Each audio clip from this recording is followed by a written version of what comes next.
Selam arkadaşlar, kanalımıza hoş geldiniz.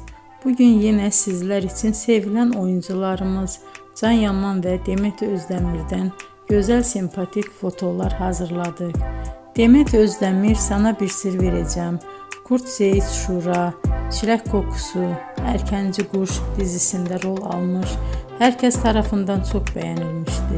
Biz de sizler için onların sempatik videolarını hazırladık.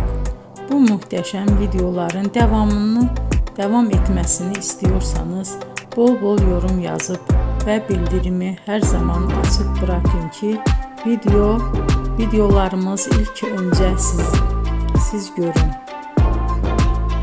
Hoşça kalın arkadaşlar.